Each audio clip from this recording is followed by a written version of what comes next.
For your testimony, we now recognize the National President and Chief Executive Officer of the Student Veterans of America, Jared Lyon. Mr. Lyon. Thank you, Chairman Moran and Takano, ranking members Tester and Rowe, and members of the committee. Thank you for inviting Student Veterans of America to present these policy priorities on behalf of our community. Established in 2008, SVA has a mission focused on empowering student veterans, and we're committed to providing an educational experience that goes beyond the classroom. Through a dedicated network of more than 1,500 on-campus chapters, SVA aims to inspire yesterday's warriors by connecting student veterans with a community of like-minded chapter leaders. There are over 100 student veterans, alumni, chapter advisors, supporters, and our 6th annual class of VFW SVA Legislative Fellows who are here with us today. Our SVA chapters span the globe and endeavor to create a thriving on-campus community for student veterans focused on inclusivity, support, and advocating for policies and resources that empower a generation. Specifically, I'd like to recognize our SVA chapter at Colorado State University, our current National Chapter of the Year, who is here today. For those of you in the audience that are representing SVA, would you please stand or raise your hand to be recognized?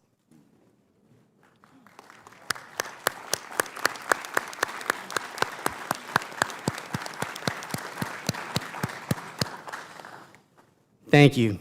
Our research outlines the ways in which student veterans outperform their traditional peers on campus and in their communities. With higher grade point averages, a greater overall success rate, and the propensity to obtain degrees in high-demand fields, and better career outcomes post-graduation, one fact is clear. Today's student veterans are worth the investment America has made in them. Our latest research is called the Life Cycle Atlas, and it represents our effort to map the educational and career journeys of student veterans from high school to the present day. When complete, policymakers will be able to better allocate valuable resources, and transitioning service members will be able to make decisions informed by the aggregated data of thousands of veterans who have gone before them in college and into their careers. Based on our research and firsthand feedback from our community, the contemporary needs of student veterans directly inform our 2020 policy priorities. Most pressing, we are focused on critical GI Bill improvements aimed at the daily lives of student veterans, their families, survivors who are also using the GI Bill. We want to bring attention to 4 unique improvements that would substantially increase the success of the GI Bill. First, restoration of break pay.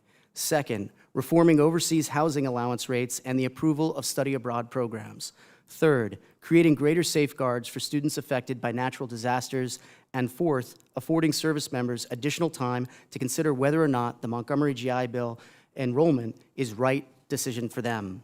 Also, we strongly support a focus on modernization efforts within the VA, including designation of specific and sufficient IT funding for all VBA education and training modernization needs, the establishment of an Undersecretary of Economic Opportunity at VA, and an expansion of the modernization of the GI Bill college comparison tool.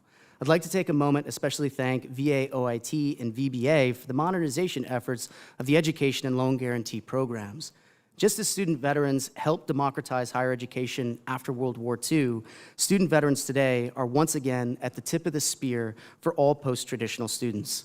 Today, we are highlighting the need for better data on student food and housing insecurity, seeking increased access to childcare on campus, and asking for support to better integrate health and well-being services on campuses.